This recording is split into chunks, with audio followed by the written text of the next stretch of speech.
वालेकुम बिस्मिल्लाहिर्रहमानिर्रहीम। कल का जो लेक्चर था उसका काफ़ी अच्छा फ़ीडबैक मिला, क्योंकि जितने भी दोस्त थे व्हाट्सएप के ग्रुप में उन सब की डिमांड यही थी कि वीडियो को रिकॉर्ड करके उसको ऊपर अपलोड कर दिया जाए यूट्यूब के ऊपर।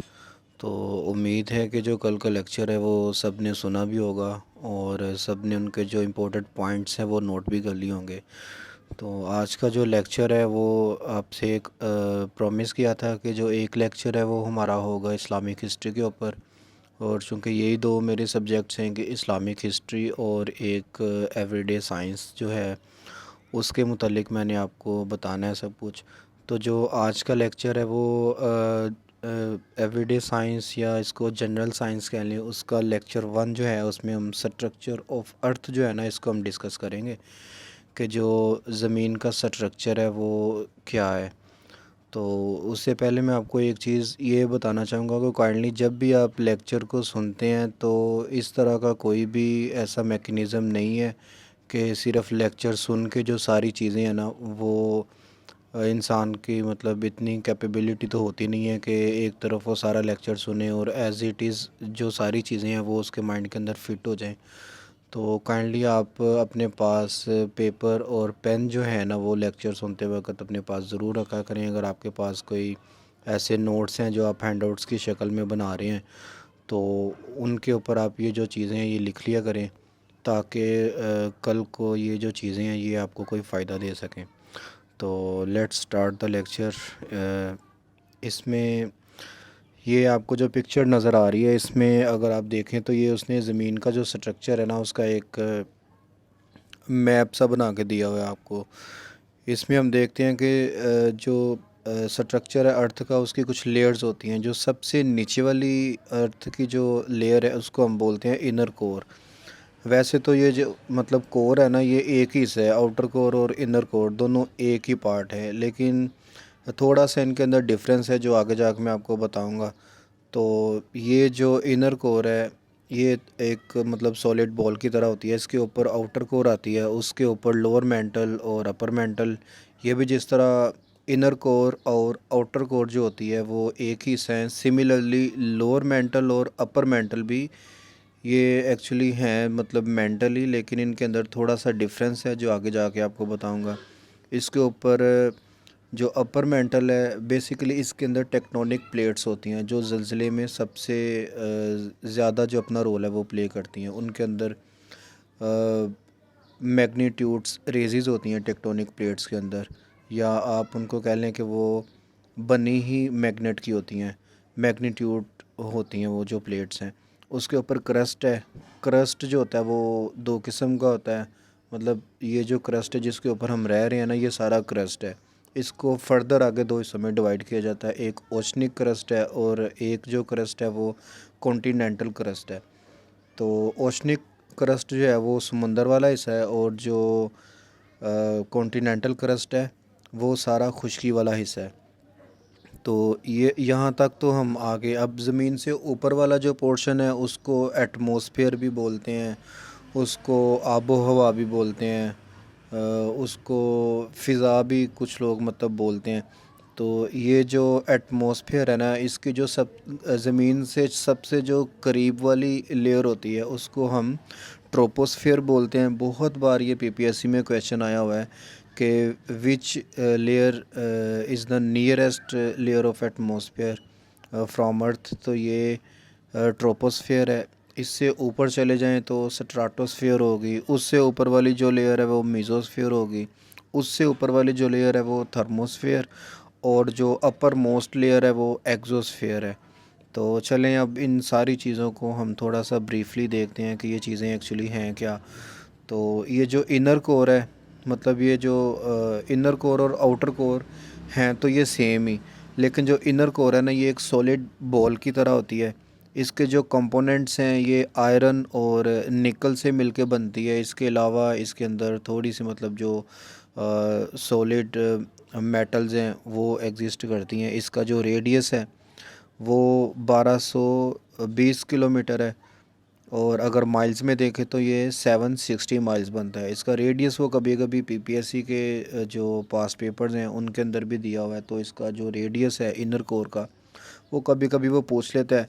कभी कभी वो ये भी क्वेश्चन पूछ लेता है कि जो ज़मीन का इनर कोर का रेडियस है वो चांद का कितने परसेंट है, तो वो मून का 70% बनता है इसका जो रेडियस है।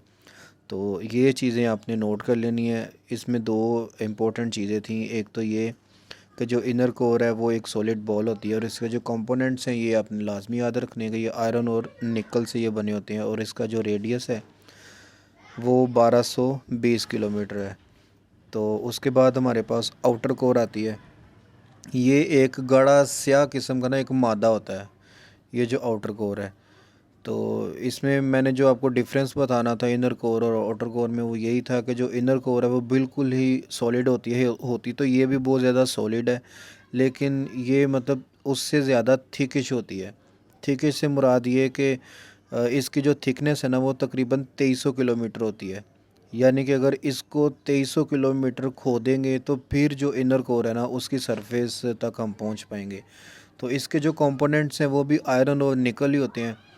और ये तकरीबन इसकी जो बाउंड्री है ना ये 2800 किलोमीटर होती है। मतलब आप ये लगा लें कि एक सॉलिड बॉल है और ये जो इनर कोर है ना वो एक सॉलिड बॉल है और उसके इर्द गिर्द एक बाउंड्री है इसकी आउटर कोर की, जो जिसकी जो टोटल टोटल बाउंड्री है वो तकरीबन 2800 किलोमीटर है। उसके बाद हमारे पास स्टार्ट हो जाती है मेंटल। मेंटल जो है ये ज़मीन का सबसे ज़्यादा जो पार्ट है ना ये मेंटल है। तो जितना भी ज़मीन का वॉल्यूम है, जितना भी अर्थ का मास है ना, उसका तकरीबन 84% जो पार्ट है वो सिर्फ मेंटल है। तो इसकी जो शेप होती है ना वो स्फेरिकल शेल्स की तरह होती है। मतलब एक आप ये कह लें जैसे कली किस्म के या बैजवी शक्ल के जो शेल्स होते हैं ना उनकी तरह की इसकी शक्ल होती है। तो ये रॉक्स की बनी होती है, बहुत ज़्यादा ये भी सॉलिड होती है। लेकिन इसकी जो आउटर क्रस्ट होती है ना, जो इसकी बाहर वाली सरफेस है वो सिलिकेटेड होती है या वो प्लाज्मा से बनी होती है। तो इसकी जो थिकनेस है वो तकरीबन 2900 किलोमीटर होती है। और ये ज़मीन की बहुत मतलब हॉट होती है। वैसे तो सबसे ज़्यादा जो हॉट है वो तो इनर कोर ही है ना, उसका जो टेम्परेचर है वो तकरीबन 6000 सेल्सियस तक चला जाता है। लेकिन जो मेंटल है ना वो आगे जाके डिस्कस करते हैं। इसका बहुत ज़्यादा रोल होता है, टेक्टोनिक प्लेट्स इसके ऊपर होती हैं। जो अपर मेंटल होती है उसके ऊपर टेक्टोनिक प्लेट्स आती हैं और उनका क्या रोल है। तो यहाँ पे आपको ये मैं लाजमी बताना चाहूँगा कि जो मेंटल है ना, जो अपर मेंटल जिसको हम बोलते हैं, वो एक्चुअली 3 कंपोनेंट से मिल के बनी होती है। उसको हम प्लाज्मा भी बोलते हैं। प्लाज्मा से आपने ये भी याद रखना है कि फोर्थ स्टेट ऑफ मैटर बोला जाता है प्लाज्मा को। बाकी 3 का तो आपको पता ही है ना, एक गैस होती है, एक सॉलिड होती है और एक जो फॉर्म है वो लिक्विड होता है। तो ये हमने अपनी जो जनरल साइंस की मतलब 9th 10th की बुक्स होती थी वहाँ पे भी हमने पढ़ा हुआ है, ठोस, माया और गैस।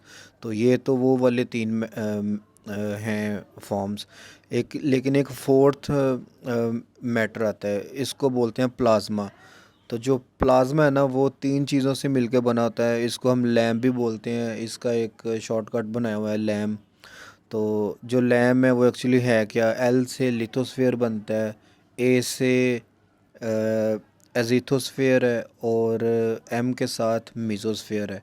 तो ये जो 3 चीज़ें हैं ना ये मिलके तो एक प्लाज्मा बनाती हैं। प्लाज्मा एक्चुअली होता क्या है कि जहाँ पे इसको हाई टेम्परेचर मिलेगा बहुत ज़्यादा तो वहाँ पे ये लिक्विड फॉर्म में चला जाएगा, और जहाँ पे इसको थोड़ा सा ठंडा टेम्परेचर मिलेगा वहाँ पे ये आप कह लेंगे जिस तरह ये तारकोल होती है ना जो रोड्स के ऊपर, जिसको लुक भी बोलते हैं, तारकोल होती है, तो उस वाली फॉर्म में ये आ जाता है। तो असल में इसका जो काम है ना वो ज़मीन के नीचे वेव्स पैदा करता है। ये जो प्लाज्मा है ये ज़मीन के नीचे क्या करता है, वेव्स पैदा करता है। और वो जो वेव्स हैं उनकी वजह से क्या होता है, ज़मीन के अंदर वेलोसिटी पैदा होती है, तो जिसको कशिश शकल भी बोलते हैं। तो ये जो वेलोसिटी है ये वेव्स की वजह से पैदा होती हैं। और ये जो वेव्स है ये जो लिथोस्फीयर एजिथोस्फीयर और जो मीज़ोस्फीयर है, ये वेव्स जो है ना ये बनाते हैं।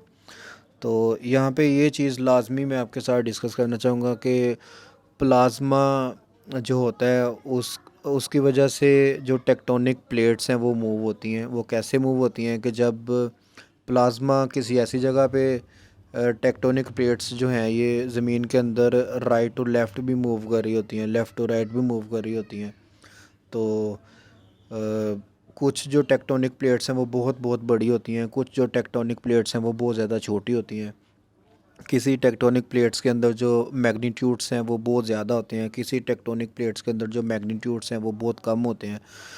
तो एक्चुअली ये जो प्लाज्मा है उसके ऊपर ये मूव कर रही होती हैं। और जब टेक्टोनिक प्लेट्स किसी ऐसी जगह पे जाएं जहाँ पे जो प्लाज्मा है वो लिक्विड फॉर्म में तब्दील हो रहा हो, तो वहाँ पे जो टेक्टोनिक प्लेट्स हैं ना उनकी जो जिन वेव्स के ऊपर वो मूव कर रही होती हैं ना, तो आप कह लें कि वो आपस में टकरा जाती हैं और टकराने की वजह से ज़लज़ला आता है। ये कई बार ऐसा होता है कि जब टकरा के नीचे की तरफ जाती हैं तो फिर लैंडस्लाइडिंग हो जाती है वहाँ पे, मतलब जो ज़मीन है वो नीचे की तरफ धंस जाती है।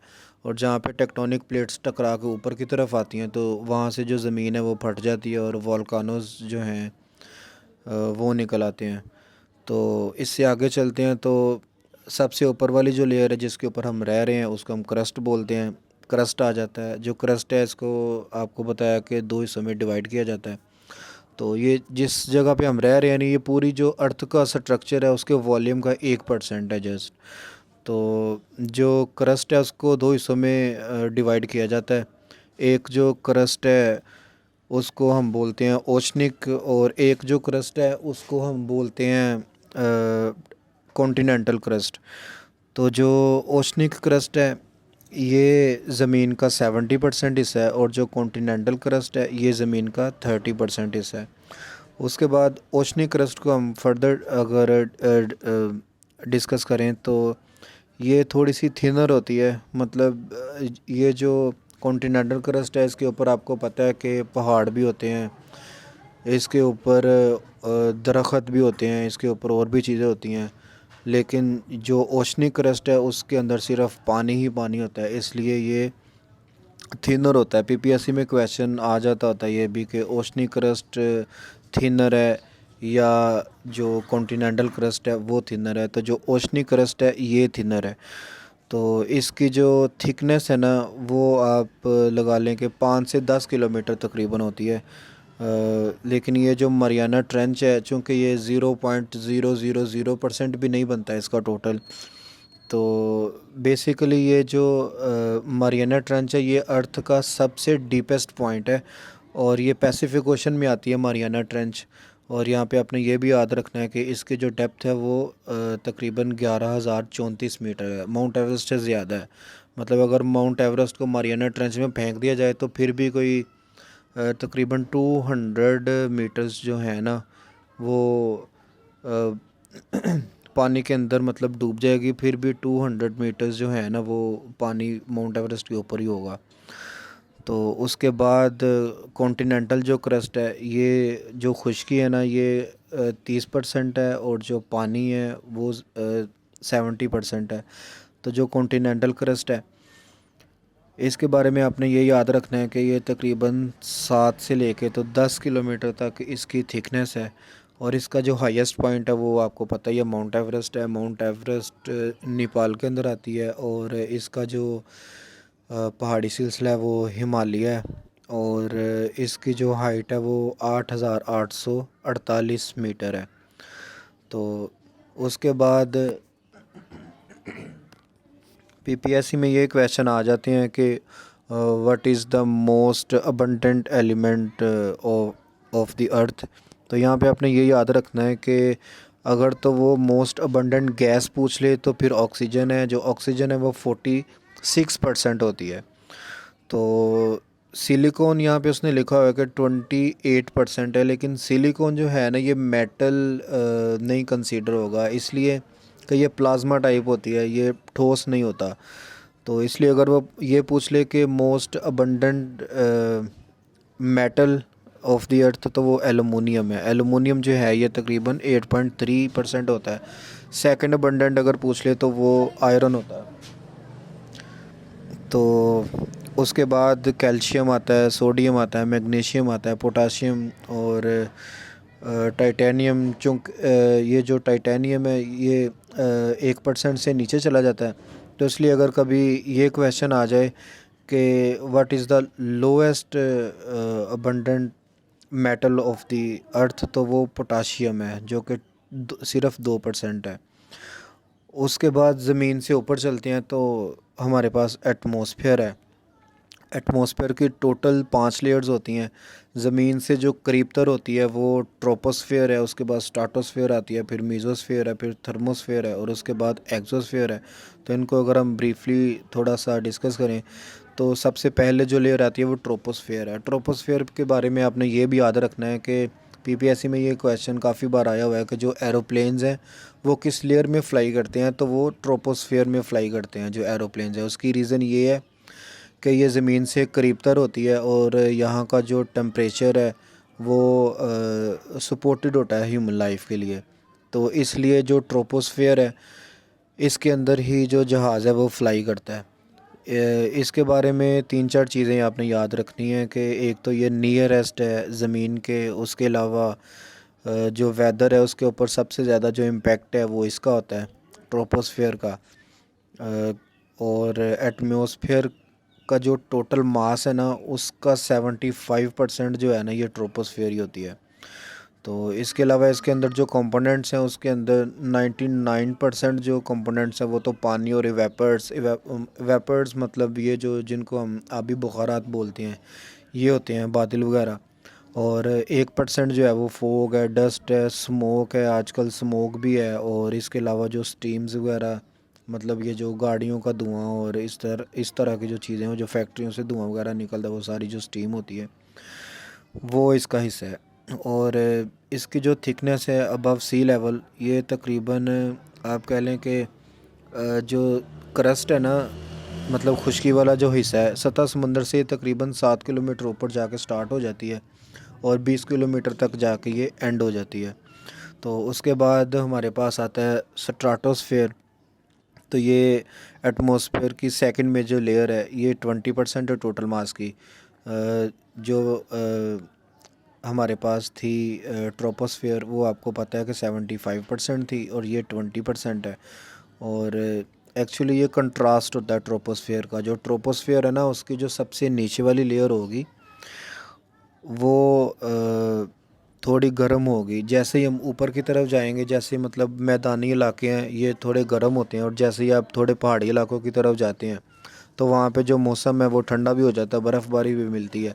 तो इसकी रीज़न यही होती है कि जो ट्रोपोस्फेयर है उसकी जो नियरेस्ट ऑफ द अर्थ वाला है जो उसका सरफेस है वो थोड़ा गर्म होगा, जैसे ही हम ऊपर की तरफ जाएंगे तो वो ठंडा होता जाएगा। लेकिन ये जो स्ट्राटोस्फेयर है ना ये उसका कंट्रास्ट है, मतलब ये कि उसका जो नीचे वाला सरफेस होगा ना वो ठंडा होगा और जैसे ही ऊपर की तरफ जाते जाएंगे तो वो गर्म होता जाएगा। तो उसके बाद हमारे पास आ जाती है मीज़ोस्फेयर। ये जो मीज़ोस्फेयर है ये सबसे ज़्यादा कोल्डेस्ट लेयर होती है एटमॉस्फेयर की, क्योंकि ये सेंटर में आती है इसलिए ये कोल्डेस्ट होती है। तो उसके बाद इसका जो टेम्परेचर है वो तकरीबन -143 सेल्सियस तक होता है। उसके बाद हमारे पास आती है थर्मोस्फेयर। तो जो थर्मोस्फेयर है ये जो सोलर की रेडिएशन आती हैं, जो सूरज की शुआएँ आती हैं वो सारी सब मतलब इसके ऊपर डायरेक्टली पड़ती हैं, क्योंकि इसके ऊपर एक्सोस्फेयर है और जो एक्सोस्फेयर है ना वो उसकी लेयर बहुत ही बारीक है, बहुत थिन है वो। तो इसलिए जो सूरज की शुआएँ हैं वो इसके ऊपर आती हैं, फिर ये अपने अंदर जज़ब कर लेता है। जो ओजोन लेयर है वो भी तकरीबन इसी के अंदर आती है। तो इसलिए इसका जो टेम्परेचर है ना वो बहुत ज़्यादा हाई होता है, तकरीबन 2000 सेल्सियस के लगभग इसका जो टेम्परेचर है वो होता है। और जो सबसे ऊपर वाली एटमॉस्फेयर में हमारे पास लेयर आती है वो एक्सोस्फेयर है, ये आखिरी है, ये अपर मोस्ट है और इसके अंदर ग्रेविटेशन पाई जाती है। फिर इसके ऊपर अगर चले जाएं तो फिर स्पेस स्टार्ट हो जाती है। स्पेस से ऊपर अगर हम चले जाएं तो उसके बाद हमारे पास मेटराइज्ड एस्टेरॉइड्स आ जाते हैं जिनको हम शहाब साकिब कहते हैं, जो सितारे मतलब ज़मीन के ऊपर भी गिरते हैं। वो आ जाते हैं। उसके बाद गैलेक्सीज़ हैं, फिर प्लैनेट्स हैं, उसके बाद हमारा पूरा मतलब सोलर सिस्टम है, सूरज है। तो इंशाल्लाह नेक्स्ट लेक्चर में वो भी हम डिस्कस करेंगे। तो ये हमारा आज का लेक्चर था। काइंडली इसको आपने नोट लाजमी करना है। जब तक नोट नहीं करेंगे तो तब तक इसका कोई एडवांटेज नहीं आपको होगा। और इसके बाद इस्लामियात का लेक्चर आना है, तो वो इंशाल्लाह हमने जो प्रॉफिट्स थे वो हमने डिस्कस कर लिए थे। तो अब हम आगे जाके तो आप सल्लल्लाहु अलैहि वसल्लम की जो उसवा हुस्ना है, जो आप सल्लल्लाहु अलैहि वसल्लम की ज़िंदगी है, उसको हम इंशाल्लाह डिस्कस करेंगे कि उनके अंदर कौन कौन से वाक़यात हुए और कौन कौन से गज़वात हुए। और यहाँ पे कल का जो लेक्चर था उसमें एक्चुअली एक दो मिस्टेक्स थी जिनको मैं करेक्ट करवाना चाहूँ, क्योंकि आपका जो एक एक नंबर है वो कीमती है। तो उसमें मैंने आपको ये बोला था कि हज़रत अदरीस अलैहिस्सलाम को शेखुल अंबिया कहते हैं, तो उसको काइंडली आप करेक्ट कर लें। हज़रत नूह अलैहिस्सलाम को शेखुल अंबिया कहते हैं। ये आपने लाजमी इसको करेक्ट कर लेना है। उसके बाद दो चीज़ें मैं ऐड करवाना चाहूँगा आपको कि हज़रत इब्राहीम अलैहिस्सलाम के ऊपर 3 सहीफ़े नाजिल हुए थे, ये भी ऐड कर लें। और इसके अलावा आपने ये भी ऐड करना है कि हज़रत अदरीस अलैहिस्सलाम पे टोटल 30 जो सहीफ़े हैं ना, वो हज़रत अदरीस अलैहिस्सलाम के ऊपर आए थे। तो आज का लेक्चर यहीं पे एंड करते हैं। और आप प्लीज़ काइंडली मुझे अपनी दुआओं में याद रखिएगा। बाकी इंशाल्लाह लाइव क्लास होगी हमारी